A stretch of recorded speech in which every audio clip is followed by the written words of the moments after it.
in depth into each and everything as to the positions and everything, but I try to cover as much as possible regarding different parts of the heart, including atrium, ventricle, then the conduction system, then the circulation, and then the valves. Sort of, it will be step-by manner as to each segment of the heart as to what can be seen. Am I audible, ma'am? Yes, sir. Yes, sir. You're audible, sir. Are we audible, sir, to you? Yeah, ma'am. You're audible. Okay, sir. Okay, so until the dignitaries come and occupy the dais, sir, I'll just share my PPT. I don't know whether I'll be able to. Yeah. Can you see the slide, ma'am? Yes, sir. We are able to see the slides, sir. Yeah. Thank you.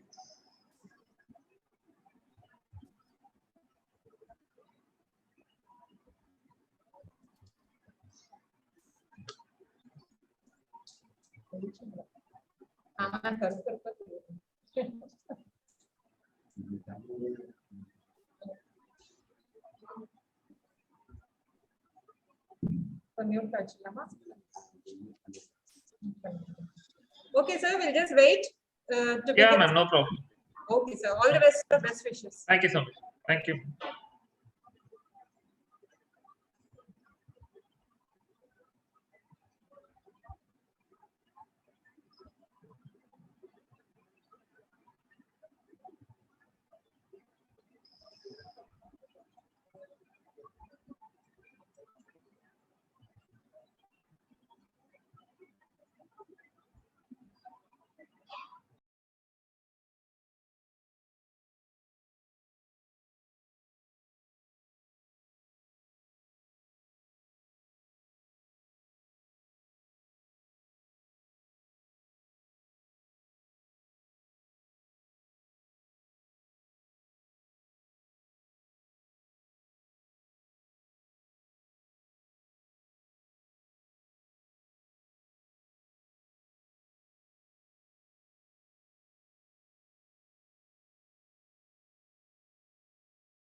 Dr. Sudha, audible? It's audible, ma'am. Just Yeah, ma'am. Yeah, you're audible. You're audible. okay. Within 2 minutes, Dean and MS will join us. We'll wait for them. Yes, ma'am. If you tell us, then correctly we'll begin.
I shall start now.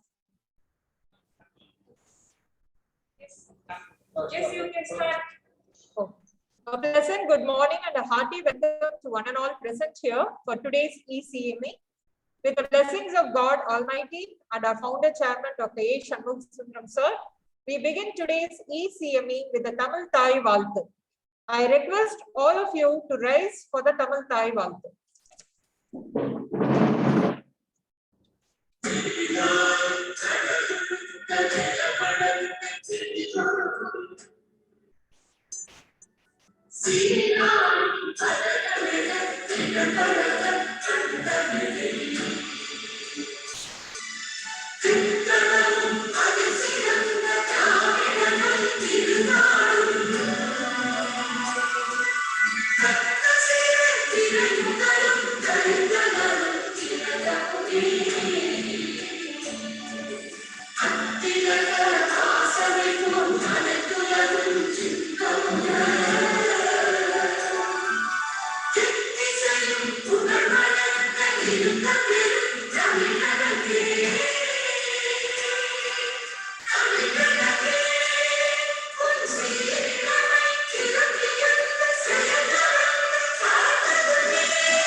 Thank you all.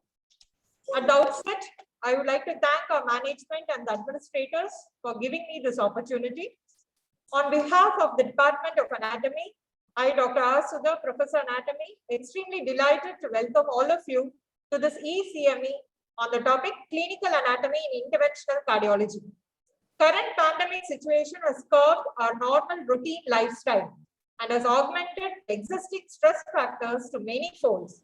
Hence, this period is more prone to increased risk for cardiovascular diseases. Interventional cardiology is a subfield of cardiology. Its history dates as early as 1711, when the first equine biventricular catheterization was done. In 1929, Frostman did a dramatic right heart self-catheterization. In 1958, coronary arteries were catheterized by Soames. In 1967, percutaneous femoral angiography was done by Judkins and Amplatz. In 1970, the well-known balloon angioplasty was done by Gruen-Six. As now followed by numerous latest panoply of devices and methods are available for catheterization of the coronary arteries. All are time-tested, life-saving procedures, a boon to mankind as they have decreased the morbidity and mortality to a great level. For the success of any interventional cardiac procedures, the knowledge of clinical anatomy of thorax is very essential. Today's ECME will enlighten us the importance of applied anatomy of thorax in interventional procedures. It's my privilege to welcome our Honorable Chairman, Mr. J. S. Satish Kumar sir, Vice Chairman Dr. Vishwambar to this ECME. I welcome with pleasure our Dean, Professor Dr. P. Shanmugam sir, Medical Superintendent Professor Dr. N. Mohan sir, Vice Principal Professor Dr. B. Usha ma'am, Controller of Examination Professor Dr. P. M. Subramaniam sir, Deputy Medical Superintendent Professor Dr. Ilango sir, Deputy Medical Superintendent Professor Dr. Prasad Babu sir, and Director of Academics Professor Dr. Dhanshekar sir to today's ECME. I heartily welcome today's Chief Guest Speaker, Dr. Nagur Meera Namidu, Consultant Cardiologist from Gokulam Hospital, Salem. Welcome, sir. I'm delighted to welcome esteemed faculties of all phases, clinical consultants, residents, CRRIs, students, and well-wishers from Annapurna Medical College, Vinayaga Missions Group of Medical College, government medical colleges, other private medical colleges from all over the world. I now request Dean, Professor Dr. P. Shanmugam sir, to say a few words to initiate the ECM. Good morning to all and all.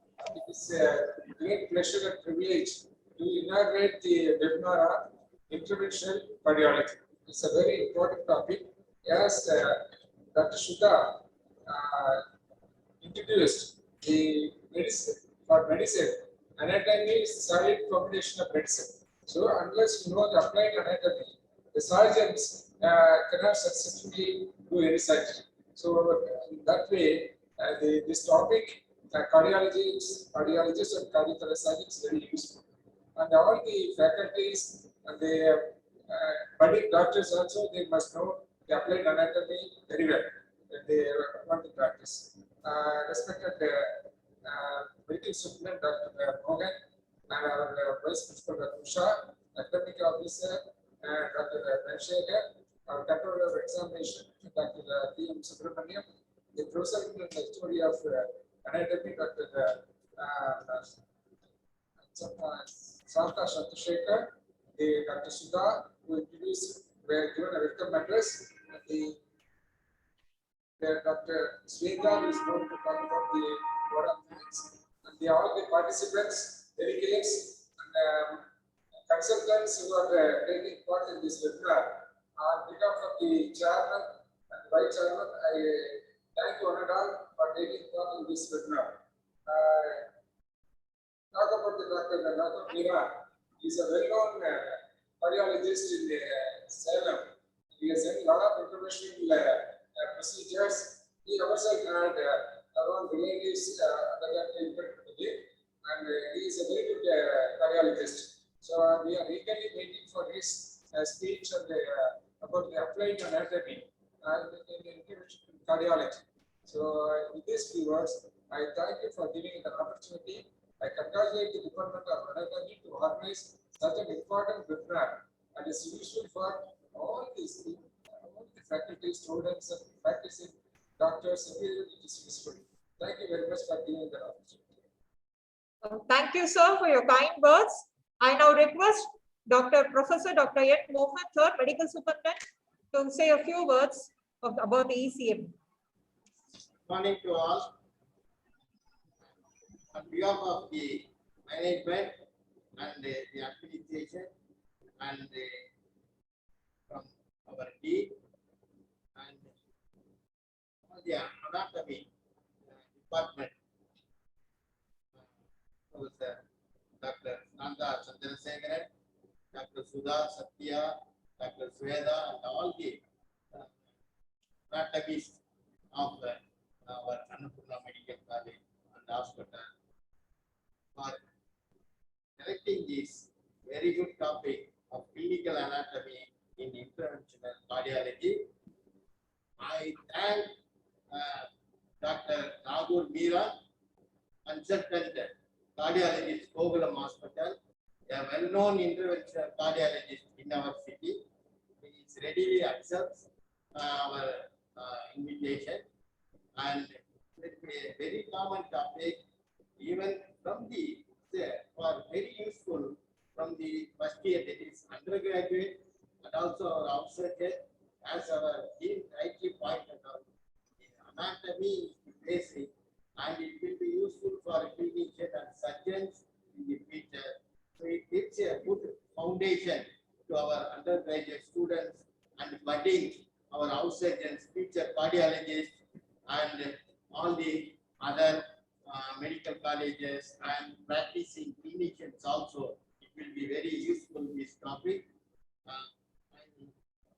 once again thank the Nagur Meera for accepting this webinar in spite of his busy schedule. Thank you, one and all. I wish the e-seminar all success. Thank you. Thank you.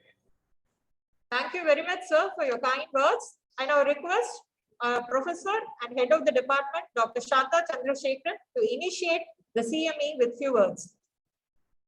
Morning to one and all.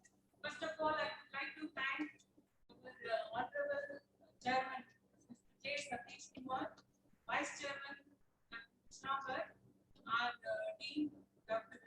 T. Shanmugam, and our Medical Superintendent, Dr. Mohan sir, for motivating us and giving continuous support to conduct this ECME on webinar. And I also thank today's guest speaker, Dr. Nagur Meera, who accepted immediately my invitation without delay, irrespective of his busy schedule. So thank you very much, sir. With these few words,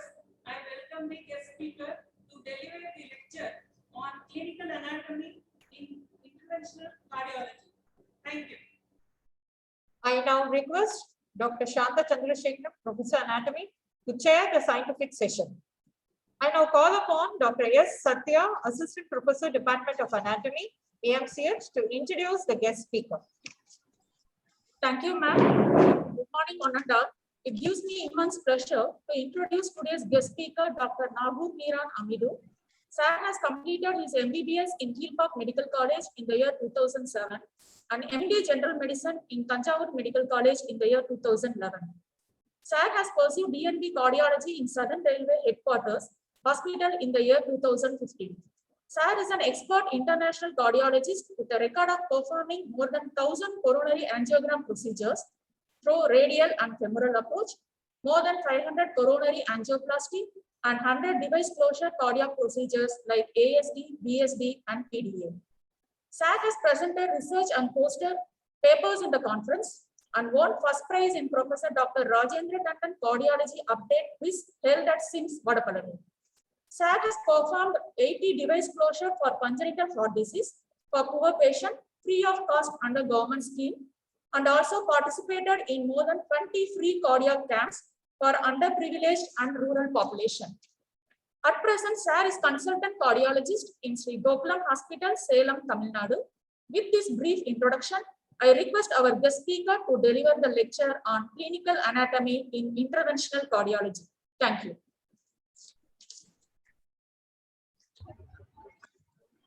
A very warm good evening, good morning to all the respected professors out there, the chairman, the managing director, medical director, Shanta ma'am, and everyone out there. A very happy morning, and it's really my pleasure to be a small part in your great endeavor in educating, in continuing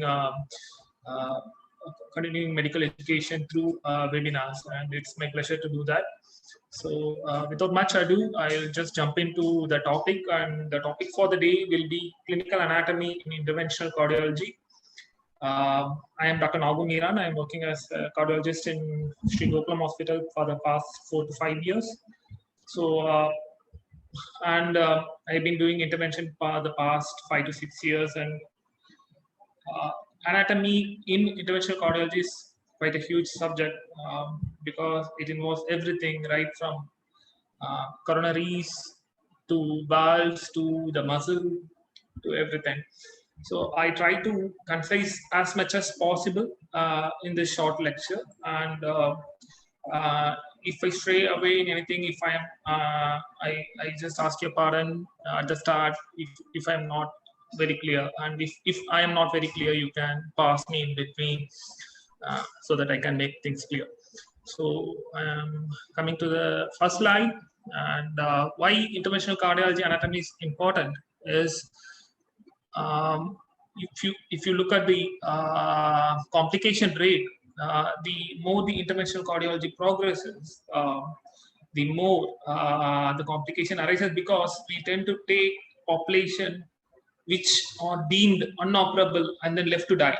So now we started trying to save all these people, and so the complication rates increases as well. So if you look, the stroke rate is almost 7 per 10,000 procedures, and needing emergency bypass surgery is just 1 per 10,000 in a normal coronary angiogram. And this is not our data. This is the data with much advanced setting in Mayo Clinic in US.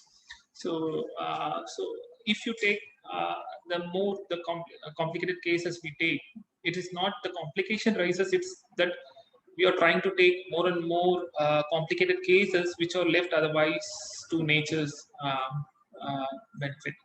So, with this, we need a proper understanding of the anatomy of the heart, the coronaries, the valves, in order for us to minimize the risk of complication, to shorten the duration of the procedure, to better serve the patient. So if you take the location of the heart, it's in the anterior thoracic cavity. It sits on the diaphragm. To say it is hung by the great vessels of the heart. It is surrounded by the pericardium. The outer pericardium is parietal, and the one which surrounds the heart is the visceral pericardium. You have the right and left lung on either side. You have the esophagus and trachea behind the heart. So the esophagus gives us the transesophageal echo gives us a very clear picture of the heart if you want a very closer view. The diaphragm, the subcostal view gives us a very close view of the heart. So these are the important structures which we have to understand to get a better appreciation of heart. Is for example, the lungs. If there is emphysema, we will not see the heart properly. If there is COPD, we will not see the heart properly because it tends to cover the heart. So you have to understood what are the structures which surround the heart and the complication which can arise when you go wrong. So coming to the pericardial space, the pericardium heart is surrounded by the visceral pericardium, and overlying is the parietal pericardium, and the space in between is called the pericardial space. So it usually contains a very minimal fluid, say around 25 ml. So this pericardial space, we can use it for many things. One, if there is pericardial collection, which can happen in tuberculosis, in malignant lesions in CA lung, which spreads to the heart, in GI CA, which has mets into the heart.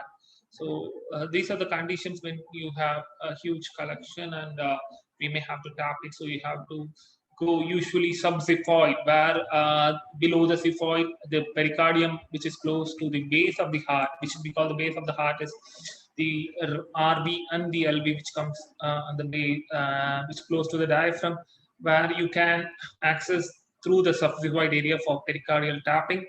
There are other uses in pericardial space as well. Sometimes we make a pericardial window to drain the fluid in the subxiphoid area, or even we can go inframammary. We can create a pericardial window. So we have to know where the apex is, how we have to lift the lung from that portion, because the apex is partly covered by the left lingular lobe and the left lower lobe. So you should know where the lung ends.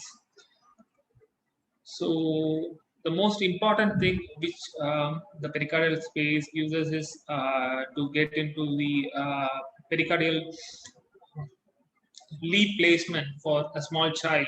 A small child with congenital heart disease, say complete transposition of great vessel, will have a complete heart block. That is, the sinus rhythm and the junctional rhythm will be totally independent. The sinus rhythm will not be conducted to the AV node and then to the distal vessel. So in these cases, the child may need a pacemaker, and you cannot put a very large adult pacemaker in a child. So in that case, we need to go pericardium, subpericardially. We can go either by fluoro or by surgery to place a lead in the pericardium, and then we can place the pulse generator in the abdomen.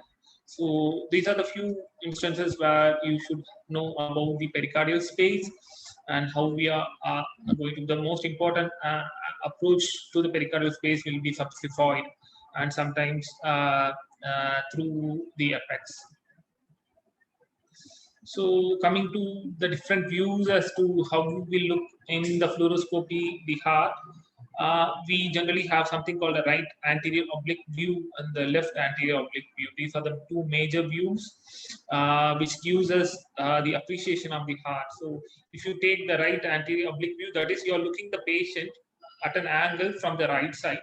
So what you will see is, you will see his, you can see the right atrium there and the right ventricle there. So when you want a better appreciation of atrium from ventricle, you will usually go towards the right side of the patient, because the atrium, the heart sits at an oblique view like this, like an egg. It sits like an egg inside your thoracic cavity. So you can see the curved portion of the egg, the atrium, and the conical portion of the egg, the ventricular part, when you come to the right side of the patient. So that's where the right anterior oblique view gives. When we go to the left side of the egg, what you can see is the left and the right. So when you want to appreciate whether the atrium is the right side or the left side, you go to the left anterior oblique view. You can see the right atrium sitting at the top near the sternum, and the left atrium sitting at the bottom near the spine. So you can clearly appreciate the interatrial space. The same way you can appreciate the right ventricle toward near the sternum and the left ventricle near the spine. So for clear appreciation of the right and the left side, you go to the left anterior oblique view. But there are certain structures in the heart which may not be properly visualized only with this view. In this case, we have to go to cranial, caudal, just to get a clear. Cranial is you go from the head end of the patient. Caudal is you look from the foot end of the patient. So these are the views which we look to get a better appreciation of the structures of the heart. So another important thing is, like, especially in the pacemaker, where the anatomy comes into play, is when you place the pacemaker lead is usually placed in the right ventricle. The apex, everyone mistakes is the apex is formed by the left ventricle. So when you see the lead below the apex, you will mistake it that it has perforated the diaphragm. No, it's not the case. The apex is slightly tilted up, and the right ventricle forms the bottom portion. So when the pacemaker lead is in the apex, you can see the apex forming slightly above the lead, and that's quite normal. So we should not mistake. That's why you need to know where the left ventricle arises. The apex slightly forms, and then it goes down. You have the right ventricle there in the bottom, and then the lead sits in the right ventricle, and the left ventricle apex will be slightly at the upper position of the heart. So why the pericardium, posterior pericardium, you have esophagus, it's quite close. And what are the major interventions we do in atrium that can cross the pericardium and injure the surrounding structures? One, when you're trying to puncture your vein, for example, if you try to take a subclavian vein access, a central line access, or an internal jugular access, you can puncture the lung, pleura, inadvertently, thereby leading to pneumothorax. So that's one complication which you should know anatomically, where the subclavian runs.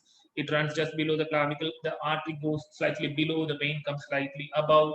So that you have to know for a proper puncture. You should know the sternal junction. You have to know the mid-third of the clavicle at the 2 finger breadth below that, where you have to take the puncture, because and you have to go towards the sternal clavicular junction to get the access to the subclavian vein. So you have to know the anatomy where the vein, and if you go slightly deeper, you may puncture the subclavian artery, which may lead to hematoma. If you go a little more deeper, you can puncture the pleural and by leading to pneumothorax. So you should know where exactly the vein and the artery runs. The other important thing is ablation. For example, a tachyarrhythmic ablation which happens. So atrial tachycardia, atrial fibrillation, and atrial flutter are the major atrial arrhythmias, or supraventricular arrhythmias, which can be ablated.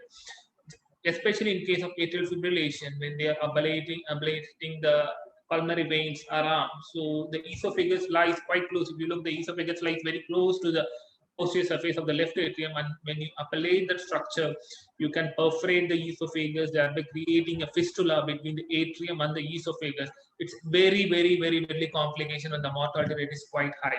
So you should know how much amount of heat you're giving in the radio frequency ablation, how long you're giving. It shouldn't be more than 20 seconds. So you should be careful about the if you know, for example, if the patient has a huge left atrium, as in case of mitral stenosis, which we would have known about mitral stenosis, enlarged left atrium, and dysphagia during our MBBS time.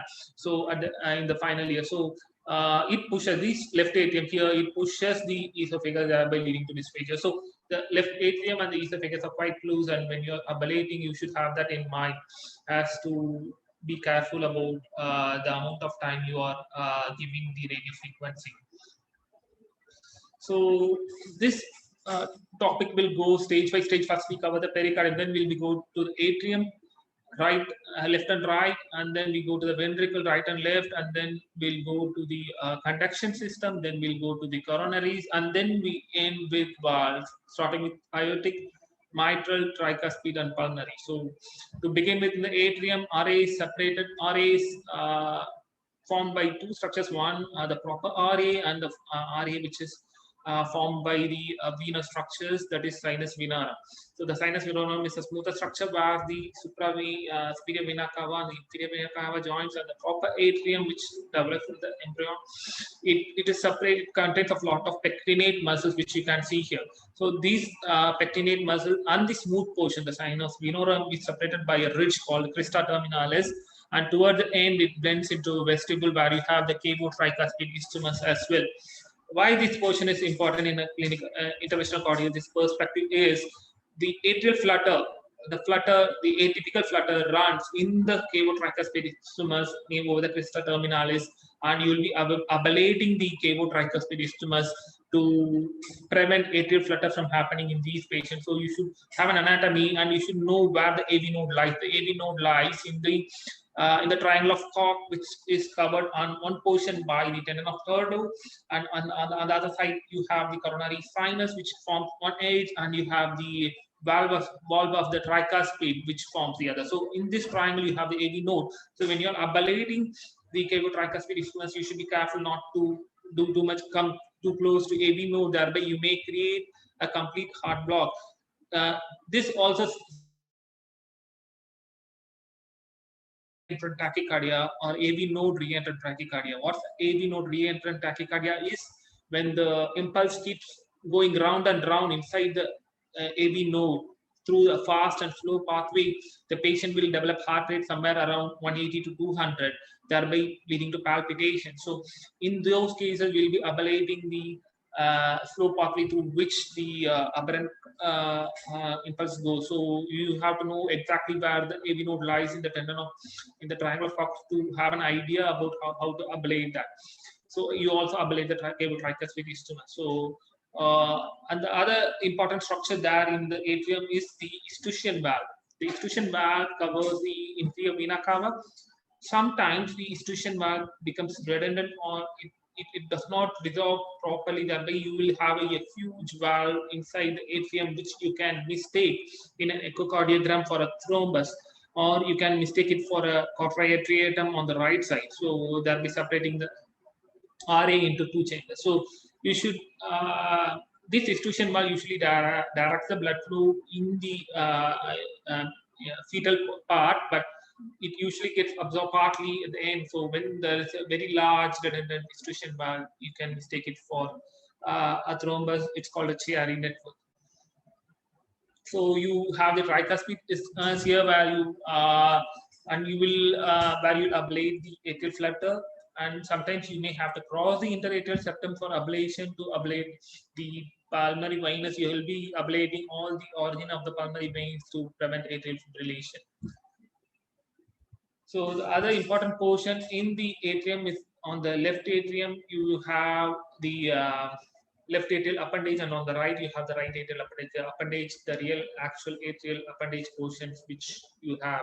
So the left atrial appendage serves as a nidus for thrombus. It does not contract. So whenever something is not contracting, blood tends to clot there. So the contraction will not be proper in appendage, and especially when you have an atrial fibrillation, you tend to have a lot of clot there. So the one way of preventing embolization, that is, embolus is like when the blood clot forms the atrium and it goes towards your brain, you develop stroke. So to prevent that from happening, you prevent the clot from happening either by giving anticoagulation, or you can put a device called Watchman. It will just go and plug inside the left atrial appendage. In order to access that, you have to go via the interatrial septum. So you have to have a proper idea about how you're going to puncture, because the interatrial septum superiorly it has the aorta, and posteriorly the pericardial space, it does not end there. It just folds inside and goes outside.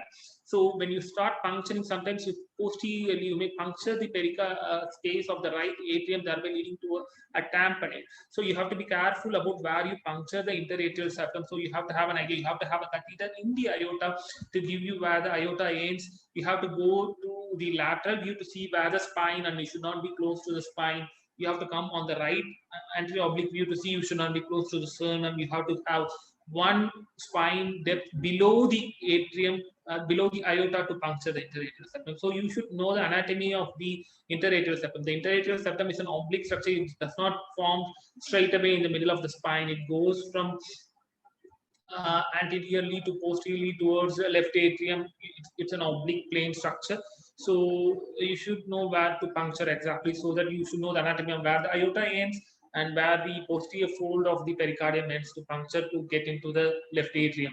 So the puncture complication can be, you can puncture the aorta and cause tamponade, and The other portion in the important structure in the right atrium is the coronary sinus. Why coronary sinus is important here is in cardiac resynchronization therapy, for example, patients who have severe LV systolic dysfunction, you will pay something called a CRT. It is a form of a pacemaker, but you will have two lead, one in the right ventricle and one in the left ventricle. The left ventricular lead, we will not puncture the septum and keep it in the left ventricle.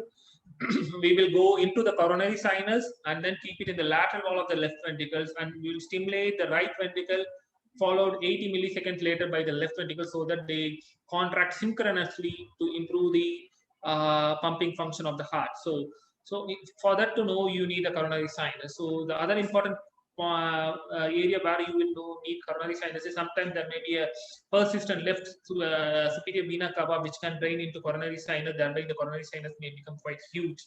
The other place where the coronary sinus will become huge is when you have severe pulmonary hypertension, when the right atrial pressure is very high, you can have the coronary sinus becomes huge. Okay, so in unroofing of coronary sinus in the atrial portion can also dilate the coronary sinus. So these are the areas for an interventionist where the coronary sinus is quite important.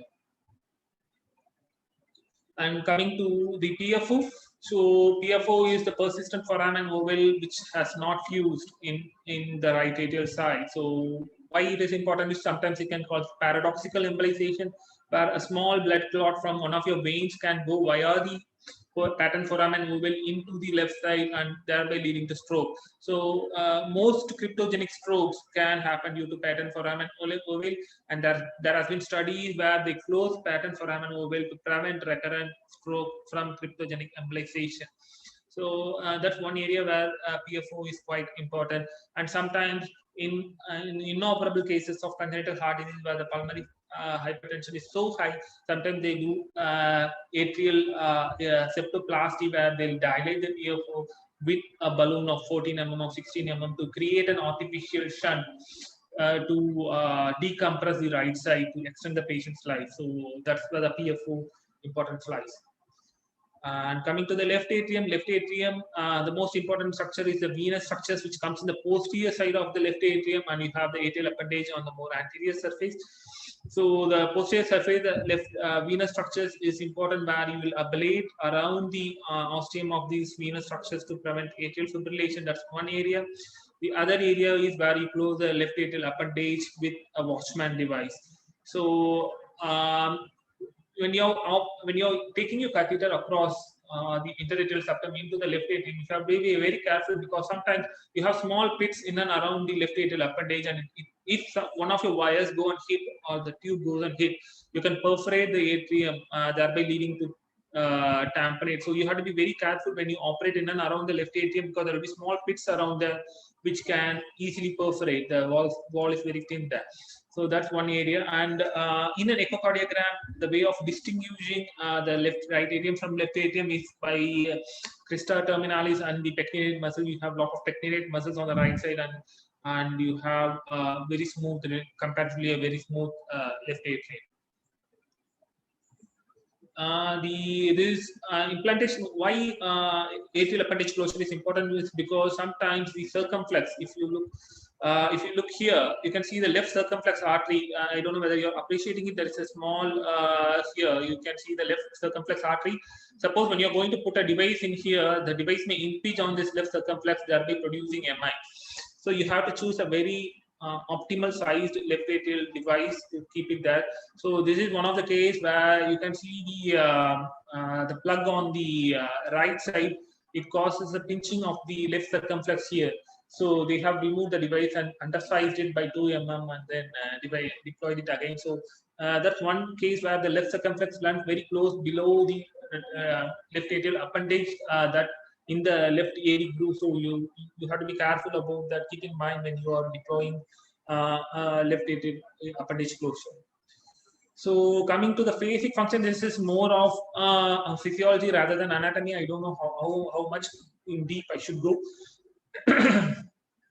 The physiology is essentially the pressures where we depend on the left ventricular end-diastolic pressure, you depend on the left ventricular systolic pressure, you depend on the right atrial pressure. So when the ventricle is in systole, the atrium, left atrium acts as a reservoir because it is closed. The AV valve is closed mitral valve, so it just acts as a reservoir, and it is shown by the S wave in the pulmonary venous Doppler. Pulmonary venous Doppler is when you put the Doppler in the pulmonary vein and you get a wave, you get three waves. One is the S wave, which corresponds to the ventricular systole. When you have the D wave, which corresponds to the early diastole. Then you have the atrial regurgitation wave, where there is it acts when the atrium contracts. Okay, so when it pushes some amount of blood into the mitral valve, there will be some amount of regurgitation back into the pulmonary vein as well. That's so essentially this is decided by three things. One is the most important is the ventricular end-diastolic pressure.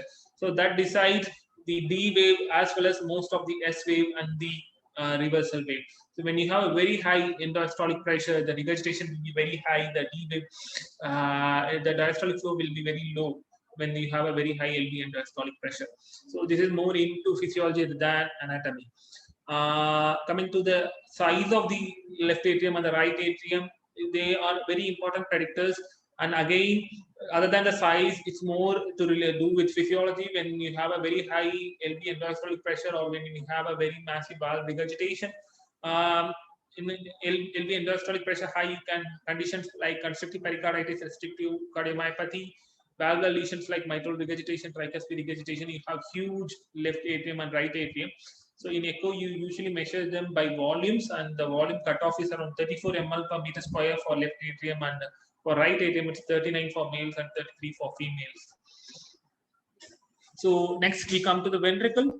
So ventricle again is you have the right ventricle and the left ventricle. The right ventricle is thinner, the left ventricle is thicker because the left ventricle pumps against a very high systolic pressure.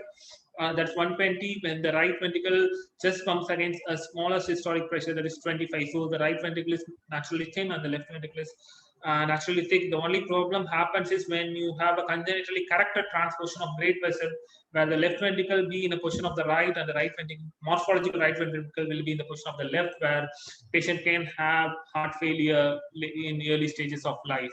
So then you have the ventricle has the muscle, then you have the mitral valve apparatus, you have the papillary muscles, then you have the chordae tendineae, you have the annulus, which is fibrous. So you can have false tendons, which you can mistake it. One major false tendon is called the moderator band. It's quite important because it carries the left post right right bundle branch through the moderator band. So that's one area which is important. You have the papillary muscle. Papillary muscle in the right is divided into three. The right side has three and the left side has two. It has two leaflets. Right side has three leaflets. Right side has three papillary muscle. Left side has two papillary muscle. The only septal papillary muscle will be on the right. So that's also helps you to differentiate between right and left. So the right you have the septal, one close to the septum, then one the anterior and one the inferior. So that's on the right, and on the left you have the anterolateral, which is on the lateral side. To be frank, it's the lateral and the medial, where the posteromedial you have the corresponding valve and the corresponding leaflets and the corresponding papillary muscle. So this is what you have on the right, and on the left you have the tricuspid valve, where you have three cups: the septal, the anterior, and the lateral band. On the left you have the anterior and the posterior leaflet. So the anterior is quite huge and the posterior is very long and short. You have the chordae tendineae, which gets attached to the papillary muscle. We'll discuss in detail later about the papillary muscle, the chordae, and what is their importance in clinical anatomy, which is involved. So the most important portion, one is we should know, is the membranous septum, which forms between the left ventricle and the right atrium. This portion, okay, sometimes this is more important because sometimes when you have a defect, the primum defect, you can have shunt from the left ventricle into the right atrium. Sometimes can be confusing because usually the shunts will be from left ventricle into right ventricle in VSD. But in conotruncal defects, where you can have a defect in the membranous septum, which we can have shunting into the from the left ventricle into the right atrium. It's called a Jenbo defect that you should be aware of. It's one of the things which You have to have that. Coming to RV, the RV inlet is covered by the tricuspid valve. It's quite apical compared to the mitral leaflet. It's more towards the apex. The more apical displacement, for example, if it is very apically displaced, you call when the septal leaflet, especially the anterior and the lateral leaflet or the posterior leaflet will be in normal position, whereas the septal leaflet will be more apically displaced, and that's called the Epstein's anomaly, which can lead to massive tricuspid regurgitation. Need to know the position of the leaflet is when you have a congenital heart disease, where when you don't know whether it's the right ventricle or the morphological left ventricle, the tricuspid leaflet will be always be more towards the apex. That will help you understand whether the morphological RV is on the right side or on the left side. Then you have the caudal attachment to the interventricular septum. You don't have a caudal attachment to the interventricular septum on the left side. You have it only on the right side. And the chordae, they can be differentiated into primary, secondary, and tertiary chordae. Primary chordae attached to the tips. It prevents prolapse into the atrium. The secondary chordae attached into the middle in the smooth area where it prevents the billowing of the valve into the atrium. And you have the tertiary chordae, which directly attaches to the ventricle, to the base of the leaflet, which gives you the geometry of the ventricle. Whenever the geometry of the ventricle is disturbed, it can lead to regurgitation.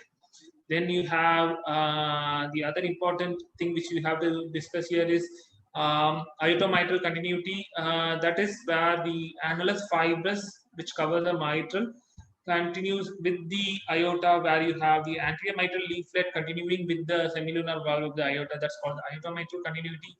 It is usually disturbed in double outlet right ventricle, where both the outlets coming from the RV rather than the LV. So when you don't have an aortomitral continuity, you should suspect double outlet right ventricle. Then coming to valves and links, which we can discuss detail when you have coming to the valves.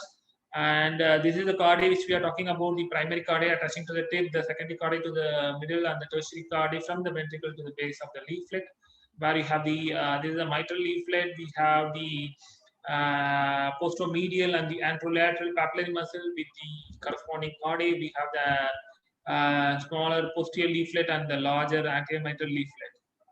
And you have the circumflex. You can see the circumflex here.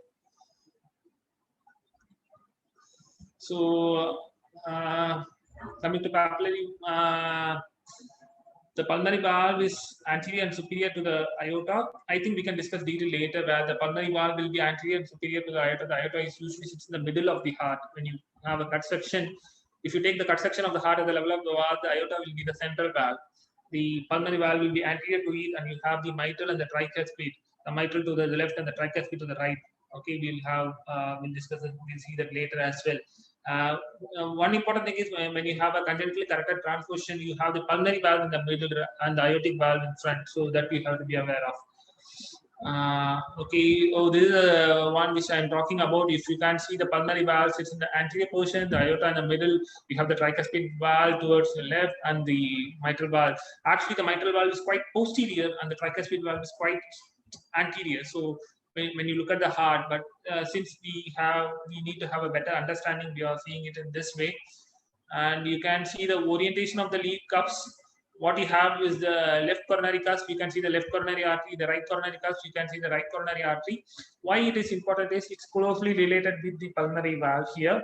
So in anomalies of the coronaries, sometimes when you have bicuspid valve or when you have congenital heart disease, you need to know where the cusp is, whether the right and left cusp can sometimes be interpositioned, or the coronary can arise from, for example, when the right coronary arises from the left, it can pass between the pulmonary valve and the aorta here, and when the pulmonary valve and the aorta contracts, it can cause ischemia.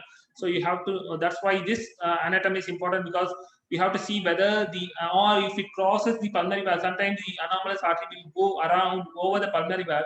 When you are going to open the pulmonary valve for RVOT repair, you may inadvertently cut the vessel. So you should be careful about when you are operating whether this artery runs over, or if there is an anomalous coronary, whether they both arise from the same sinus. Okay, so then you are here, you have the fibrous trigone, where you have the anterior mitral leaflet and the semilunar valve joining together, forming the aortomitral continuity there. So that's with this slide. Coming to the conduction system, you have the SA node, AV node, His bundle, and His Purkinje system. SA node is located at the junction of SVC and RA. It is located more subpericardially rather than endocardially. And from that, it's the oval structure which penetrates inside into the endocardium, thereby giving your fibers to the AV node. The AV node is located in the triangle of Koch on the atrial side of the membranous septum. So it's not on the ventricular side. You have to understand that the AV node again is located on the atrial side of the ventricular membranous septum, and it perforates the fibrous area and then emerges. The His perforates the central fibrous body and emerges into the interventricular septum. And first it gives off the left posterior fascicle, then comes the left anterior fascicle, and then the right bundle will come. So you need to know this because whenever you are considering His spacing, now the most important trend is doing His spacing, where the electrophysiologist pays a His bundle rather than the right ventricle, because when you pay the right ventricle for a very long time, you can develop heart failure. So in order to give the patient a natural rhythm, you pay the His bundle because the conduction will be through the natural Purkinje fibers rather than abnormally through the myocardium. So you know to know where the His bundle emerges from the central fibrous body. So you'll be mostly pacing the His from the atrial side, puncturing the membranous septum. So you should know where the membranous septum punctures the fibrous body. So you should have a better idea. So this is the conduction system as we can see from the SA node. You can have the posterior internodal tract, middle tract, anterior tract, which goes to the AV node, punctures the membranous septum, and then gives the posterior fascicle, then the right bundle. Okay, then again you have the triangle of Koch here with coronary sinus on one side, tricuspid leaflet, tendon of Tardo. Coming to coronaries, you have two coronary arteries, left coronary artery and the right coronary artery. The right coronary artery is a single artery which goes in the right atrioventricular groove, goes posteriorly and goes into the posterior interventricular septum, gives the posterior descending artery. Whereas the left, it originates as a single branch and then divides into two. One is the left anterior descending artery, which goes straight into the atrial interventricular septum, and the left circumflex artery, which goes into the left atrioventricular groove. So whenever you have a groove in the heart, you will see a major vessel running there. So you should be aware of the atrioventricular groove and the anterior and the posterior interventricular septum. It's where the major artery lies, supplying the septum and the walls of the left and the right ventricle. So you call a right ventricular artery a dominant artery when it supplies the posterior interventricular septum, and it also gives supplies to the SA node. Sometimes it also gives branch to the AV node. Okay. And regarding the supply, one important portion where the supply matters is the papillary muscles. Okay, the anterior and the posterior papillary muscle. Anterior papillary muscle is quite well perfused by both right and left coronaries, whereas the posterior papillary muscle receives predominantly blood supply from the posterior descending artery. So whenever you have ischemia of the right, you tend to have mitral regurgitation because the papillary muscle will not function properly. So it will not let the posterior mitral leaflet to close properly, thereby causing teethering. You call it teethering of the mitral leaflet, thereby letting the regurgitation happen from left ventricle into the left atrium. In acute ischemia, patient may present with acute pulmonary edema. So you should be aware of which artery supply the posterior papillary muscle, medial papillary muscle. It's quite important. Coming to the valves now, so we go one by one valve, coming from first from the aortic valve, then you have the mitral, then the tricuspid and the pulmonary. So coming to aortic valve, aortic is a semilunar valve. It has a fibrous ring, then you have three leaflets, which is sinuses. So you need to understand that you form a visual nadir of the sinus, which is important because the annulus, the muscle tends to join the annulus at a slightly higher portion compared to the virtual sinus. But the virtual point is important because it's called parallax, because now the current trend is catheter aortic valve implantation without opening your chest. So what we can do is we can go via the femoral artery down to the aorta, and you can put a valve inside the aortic valve. So without opening your chest, we can totally replace your valve. So in order to properly do that, you should have a very proper idea of the anatomy, because the three cusps are at three different levels. So when you look AP, you can see something is the non-coronary sinus is slightly lower. So you should have all these three valves in one situation, and the perpendicular line should go through the aorta. So only at that portion you can be able to properly implant the leaflet. So that's called parallax. So you have to have in which view you have to view. For example, you have different views where you can view properly. If you want to say, you take aorta is an oblong structure, so you have an AP diameter which is longer, and transverse diameter is shorter. So if you go more towards the right or more, for example, you will tend to see the larger diameter, and we come more to yellow, you will see the shorter diameter. We'll come in detail in the later aspect of the presentation in that. So now you have aorta lies, the pulmonary valve lies anterior, and you have the mitral and the tricuspid on either side. The virtual connecting nadir of sinus is important because you have to place the valve, the artificial valve exactly in the annulus, because if it slips up, it goes into the aorta. If it slips down, it goes into the ventricle. It's a very, very tiny portion. You have to position the valve exactly, because you can cause device embolization. It can be catastrophic. The patient can die on tape. So if it goes into the ventricle, you may not be able to retract. It's such a huge valve. You may not be able to take it out again via the artery. You have to take the patient for an emergency surgery. So that's why the nadir of all the sinus is important there. And secondly, you have the sinotubular junction up, and the coronaries arise just below the sinotubular junction. So when you're going to place a metal valve inside, you should be aware that you may not be able to access the coronaries for any future coronary intervention. So any coronaries which is situated very low, near close in the lower portion of the sinuses, you may not have proper access to those coronaries. So you should know where the sinus arises. For example, the right coronary arises at slightly higher level compared to the left, but you may think it the other way, but actually from the sinus to the ostium of the right, it's usually around 17 mm, and from the sinus nadir to the left coronary ostium, it's around 14 mm. So actually the left is slightly lower compared to the right.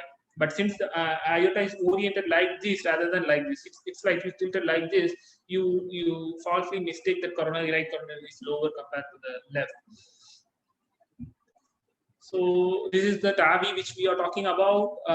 You first balloon dilated with the balloon, and then we put a stent valve there in the sinus. You can see here the muscle joins the sinus portion there. It's slightly at the upper portion compared to the nadir, but when you look at the valve is slightly at the lower sinus. That's why you need to know the nadir of the sinuses to exactly place the aortic leaf valve there. And coming to aortomitral continuity, we have discussed the coronary artery just below the ST junction. We have talked about the length. And coming to bicuspid aortic valve, where you have just 2 cusps instead of 3 cusps. And it is important because it is quite tough to place a valve inside a bicuspid than a tricuspid valve, because it will not open properly. Then you can have sudden aortic regurgitation, acute regurgitation, which can decompensate the patient immediately during the procedure. And there are different types of bicuspid leaflet. I just don't want to go too much depth into it. There are basically different 2 things, whether you have a raphe or you don't have a raphe. So in type 0, you don't have a raphe. In type 1, you have 1 raphe. In type 2, you have 2 raphe. Again, it can be subdivided based on where you have, whether the aperture is vertical or it's horizontal, whether you have both coronaries from 1 sinus or 2 sinus. Then again, the raphe, whether the non-coronary, the one in the bottom is non-coronary, this is the right and this is the left. So whether the right and left is, the raphe is between right and left, or the raphe is between non and left, or whether the raphe is between non and right. So that's how you divide the bicuspid aortic valve. So type 1 is no raphe, 1 is 1 raphe, 2 is 2 raphe. The new classification is based on commissural fusion. Tricommissural is artificial bicommissural valve, only 1 commissure is fused, which happen in rheumatic heart disease. And bicommissural is congenital, whether you have a raphe or you don't have a raphe.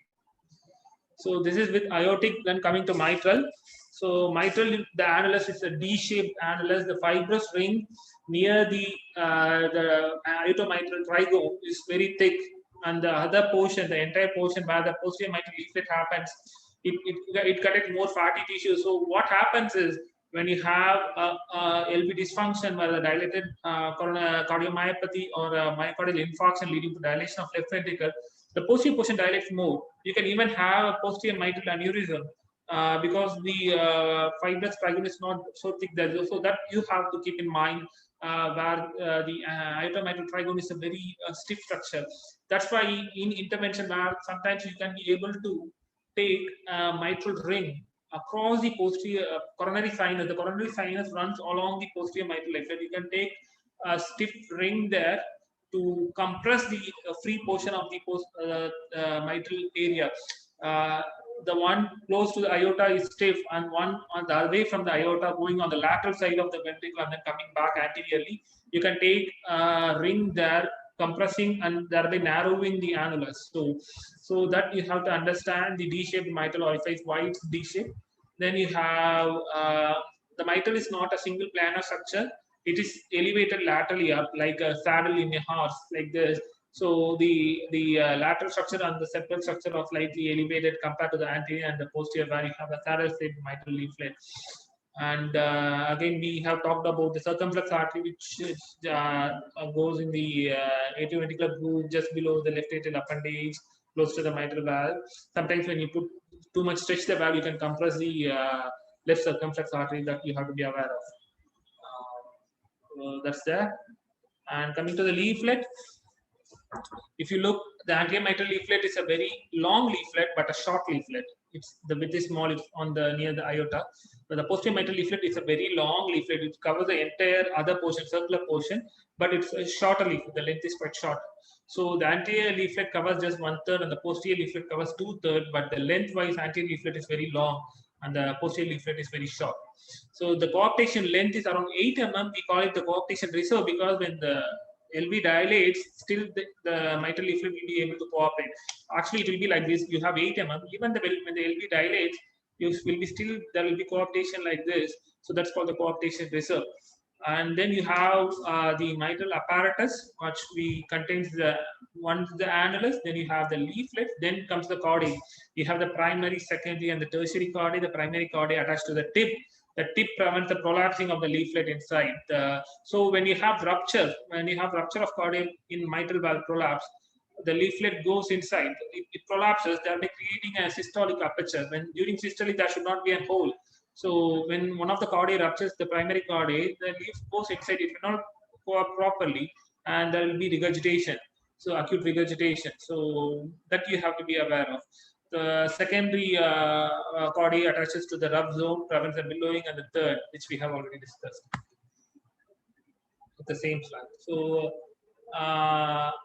So the superior papillary muscle is more apical, and the inferior, that is the papillary muscle, the anterolateral papillary muscle or the superior papillary muscle is more apical, and the inferior posteromedial is it's more in the middle third of the free wall of the ventricle. So again, we have talked about the posterior papillary muscle being more prone to ischemia because of single supply from posterior descending, whereas the anterolateral or the superior papillary muscle, it gets blood from LCX and the diagonal. So when you have a right coronary valve involvement, right coronary artery, you have more of ischemia. So then we have the transcatheter valve. We can place both in mitral and the aortic. That's the parallax which we are talking about. You need to know the optimal angle where all the sinuses come in one view. One important thing which I have to talk here is you can place a transcatheter aortic valve in a native valve, but when in the mitral valve it's quite tough because, as I said, the D-shaped septum, only the straight portion, the aortomitral trigone is stiff, but the other portion is very thin. So when you stretch the valve, it cannot stretch properly, or you can compress the left ventricular outflow tract. So you should need a proper stiff structure in the mitral annulus to keep the valve in situ. So that's why only till now the transcatheter mitral valve replacement is only done as a valve in valve, where they have an artificial tissue valve previously, and then they put a new valve there, or they have a mitral ring which supports the mitral annulus. You can put the valve there. So that's where the importance of the aortomitral trigone and the free wall of the annulus comes into play. So this is which we are talked about, and this is the you go via the septum into the mitral area to place. This is the valve in valve. You already have a tissue valve here. You dilate it and then you put one more valve inside the tissue valve. That's called valve in valve or transvaginal mitral valve implantation. So this is just a balloon mitral valvotomy where we go and open the valve with the balloon in case of rheumatic heart disease. And I'm almost to the end of my presentation. We have the tricuspid valve and the pulmonary valve. The tricuspid valve is almost nearly vertical with a 45-degree orientation to the sagittal plane. It has anterior leaflet, the inferior leaflet, and the septal leaflet. Its valve area is around 7 to 9 centimeters square. Okay. There are a lot of numeric, supranumeric cusps and commissural cusps as well. Sometimes you can have pouches in the leaflet between the septal and the anterior or the septal and the inferior cusp. Again, it has the same amount of cardi, primary, secondary, and tertiary cardi, which we all have discussed. The primary cardi to the tip, the secondary cardi to the middle, and the tertiary cardi to the base of the leaflet. So if you can see, here, this is the circumflex which is going here, and you can see the tricuspid leaflet. You can see the mitral leaflet here. Sorry, the tricuspid leaflet here, the right atrial appendage. The IVC entering here. So tricuspid valve is the largest valve. It's and the least mobile of the leaflet is the septal leaflet. There can be 25 cardi, 6 anterior, 7 anterior, 6 inferior, and 9 septal. The papillary muscle contracts before the RV pull the annulus towards the apex, thereby increases the RV shortening and increases the ejection fraction. What happens is the papillary muscle pulls the leaflet down towards the apex, thereby increasing the RV shortening. Since it's already more towards the apex, so it thereby increases RV contraction. So when you have ischemia or dilatation, for example, RV dilatation, the papillary muscle will not contract properly. It will not pull the annulus down. You will not have proper RV ejection fraction. You have RV failure. So you have functional tricuspid regurgitation because whenever there is pulmonary hypertension, it can happen. So again, it's a elliptical saddle-shaped structure. So each atrial systole will cause a 20% reduction in the annulus size. Pulmonary valve is one of the least important valves because it's a low pressure. It covers just a low pressure system, and even if you don't have a valve, patient will not succumb because of the low pressure system. It happens. But now we have something called the venous valve to cover the pulmonary vein. Pulmonary valve is more important in congenital area. Sometimes you have a doming pulmonary valve. We will do a balloon pulmonary valvotomy. We'll go to LAO 90 degree. We see the RVOT more towards the sternum, cross it with a wire, balloon dilated. So that's where the pulmonary valve comes. It can sometimes you can have very stiff pulmonary valve. So in that case, it may not properly yield. The doming pulmonary valve will yield properly. The hypoplastic pulmonary valve will be quite tough. And the most important portion is the infundibulum lift the pulmonary valve from the ventricular septum. So you'll be able to cut the pulmonary valve and use it as a replacement for the aortic valve in Ross procedure. So rather than the aortic valve is quite close to the muscle, whereas the pulmonary valve, it's lifted slightly by the infundibulum from the aortic level, slightly higher. You can take the pulmonary valve separately, and the normal orifice area is around 3 centimeters square. So I come to the end of my presentation. So we have covered atrium. We have covered first the pericardium, then the atrium, then the ventricle. Then we have seen about the conduction system, the coronaries, and then we have seen about the aortic, mitral, tricuspid, and pulmonary valves. I think I don't know how long I have been talking. It's quite some time, I think. Thank you so much, and I'll be happy to answer any questions. Thank you so much, sir. To explain the anatomy with the function starting from the pericardium, atria, ventricles, all the valves and great vessels.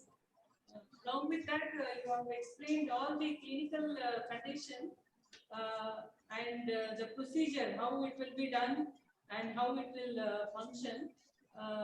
Hope it will help all the faculties. Most of the audience are the clinicians. It will help them in their practice. And for our student, as per NMC, we should have early clinical exposure. This lecture will motivate them to take the cardiology as the specialty for their future. Thank you very much, sir. And I have two questions, sir. Tell us something about implants, cardiac implants. Cardiac implant is quite huge. Actually, you have an implant. Even a coronary stent is an implant. So for which we do an angioplasty, it's an implant. The valves, aortic valve, the mitral valve, it's still an implant. Then you have the pacemaker. That's an implant as well. And now you have something called Micra, where you don't have a lead at all. It's just a small capsule which you can go and place it into the right ventricle. It will stay there and pace your heart. Micra is produced by Medtronic. That's an implant. So it's quite huge. Basically, for every structure, you have an implant in cardiology. For coronaries, you have the coronary stents. For the valves, you have the valves, transcatheter aortic valve and the transcatheter mitral valve. You have a balloon and you have a valve which is crumped over the balloon. We take the balloon across into the valve and then expand it. So the valve stays there. So that's called an aortic valve. The aortic valve is quite famous now. The mitral is evolving. You also have something called Mitra clip. That's an implant as well, where the mitral leaflet, when it flops because of ischemia or secondary when the annulus dilates, what they will do is they'll stitch two mitral leaflet together with a clip. They'll like a stapler pin. They clip together in two portions so that it does not open freely. You will create artificial stenosis to prevent. So that's an implant as well. You have the left atrial appendage closure device, where they close it with the appendage. They close it with a small umbrella-like thing and just plug it. It's like a plug. So that's an implant. Then you have atrial device closure. In atrial septal defect, you can have a button-like thing, which two discs sits on either side of the septum, on the left atrial side and then on the right atrial side. You have a small disc to cover the whole. So that's an implant as well. You have the similar devices for ventricular septal defects, where you can put a small plug there. For posterior anterior patent ductus arteriosus, huge, we will have a small plug which have two discs on both sides. It just sits there and covering the ductus. So that's an implant. So its implant is quite huge. Like almost wherever you take, wherever there is a muscle coronary, for each thing they have an implant. Okay, sir. Thank you. And one more question, sir. Now present pandemic is this COVID-19. Most of the post-COVID patients are having tachycardia even after 3 weeks. What is the cause and how it will be treated? Actually, the understanding of COVID is quite vague even now. So no one knows actually what's happening, and everyone are treading in unknown waters. The one reason what they say is there is residual amount of lung fibrosis present. We are not doing follow-up CT scan. If, for example, if you take a lung involvement of 50 or 70%, if you take a CT thorax after 1 month, there is still some amount of fibrosis left there. So this is what we are able to pick up. We may not know what happens at the alveoli level, the diffusion level. So what they say is that effort tolerance comes down. So the body's natural mechanism is to react to have tachycardia during whenever the patient strains. So that's one mechanism. The other is being involvement of myocardium. Myocarditis can happen in coronary. It's a virus like an adenovirus, like a Coxsackie virus. The coronavirus can affect the myocardium, that by producing some amount of myocarditis, some myocardial damage. So the damaged myocardium may not be able to properly pump enough blood to supply. So now the heart normally tends to beat faster. So in those situations, so thereby there can be tachycardia in those people. So it is essentially is that's why people now advise not to go into rapid physical activity immediately after COVID recovery. They ask you to take a time of 2 to 3 months and then gradually increase your effort tolerance rather than just jumping straight away into what he was before. So thereby taking time for them to recover. In fact, there has been a lot of lung transplant that had happened where the lung involvement is so huge that they need a lung transplant as well.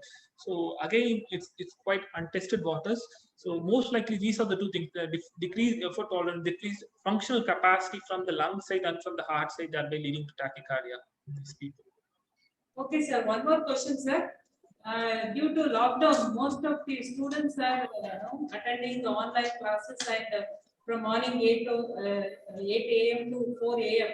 they are sitting either in front of the laptop, but many of them are always with cell phone only, no physical activity. Unfortunately, there are some online courses are there, yoga courses. They say that with the yoga, you can keep the heart healthy. Is it true? So yoga definitely keeps the heart healthy by two ways. One is it relaxes you. So anything which lowers your sympathetic load is good for your heart. So when your sympathetic activity comes down, it is good for your heart. The other thing is by stretching your muscles, you increase your blood circulation because you normally will not contract your legs muscle or you consciously or your thigh muscles or your upper limb muscles, your abdomen muscles. You won't do that. You either jog something, but in yoga you tend to do that. You stretch everything and all the muscles when they contract, the amount of venous return to the heart increases. It increases the cycling of the heart, the pumping of the heart, thereby it keeps it active. One thing about physical activity, which I tell everyone is, we all know corona is a closed circuit system. Like people should not be afraid to go for a walk. If there is relaxation by the government, they should not be afraid to go for a walk. All you have to do is keep a distance of 2 meters from each one. You should not talk with anyone.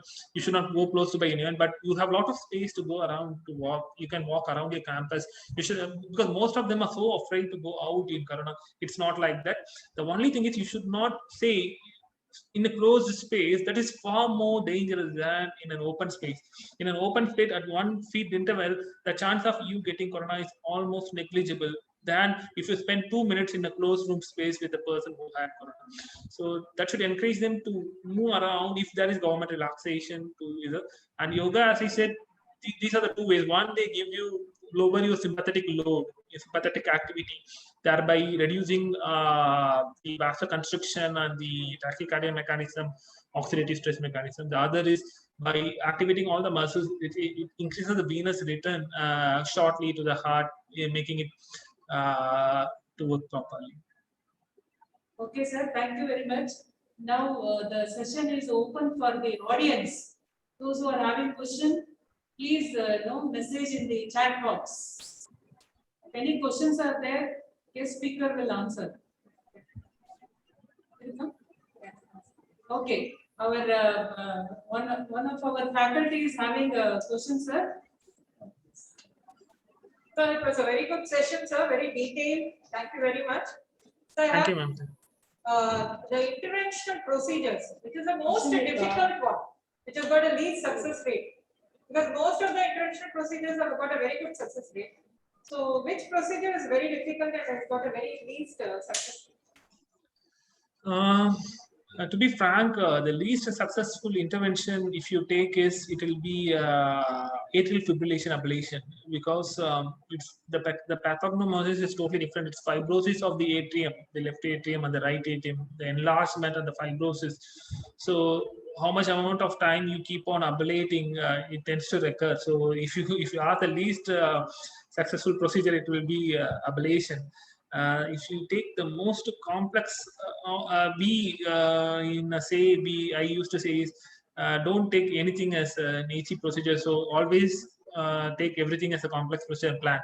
But if you look, the amount of skill involved is chronic total occlusion is where you need more skill, because it's closed and fibrosed and calcified for a very long time, and calcific coronaries. Those are the two areas you need more skill to puncture, to get inside, to dilate, and then so very skillful thing is chronic total occlusion. We call it CTO procedure, antegrade and retrograde. So that's very skillful. That needs a lot of skill, and calcific coronaries that needs a lot of skill. Sometimes balloon mitral valvotomy also. Sometimes you have to be very careful. But almost every procedure I tend to approach it as complex, because that's the case where we may think it's okay, cakewalk, just go and come out, but that's the case that may lead you into trouble. So I take everything. But when you ask, the least successful will be atrial fibrillation ablation, and the most complex will be chronic total occlusion and those procedures. Thank you, sir. Thank you very much. Any questions? Any questions to the chat box? Thank you very much, sir. Thank you, ma'am. Thank you so much, ma'am. And thanks for the opportunity to present from USTM Institute. Thank you so much. And thanks everyone. It's our pleasure, sir. I now request Assistant Professor Dr. V. Shweta to render the vote of thanks. Good afternoon, everyone. It is my privilege to deliver the vote of thanks on behalf of Department of Anatomy. I take this opportunity to thank our speaker, Dr. Nagur Miran Amidu, sir, for accepting our invitation in his busy schedule and for delivering the excellent presentation and sharing his knowledge.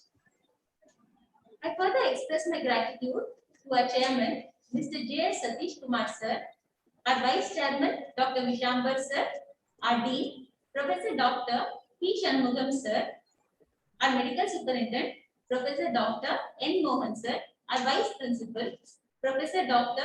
D. Usha, madam, our deputy medical superintendent, Professor Dr. Prasanna Babu, sir, our deputy medical superintendent, Professor Dr. Ilango, sir, our controller of examination, Professor Dr. P. M. Subramaniam, sir, our director of academics, Professor Dr. Dhanshekar, sir, for their constant support and encouragement. I extend my sincere thanks to our head of the department, Professor Dr. Shanta Chandrasekharan, madam, and all my faculty in Department of Anatomy for making this event successful. I wholeheartedly thank IT department and Panchacharam for the technical support in organizing today's webinar. Last but not the least, I thank all the participants and students for attending today's webinar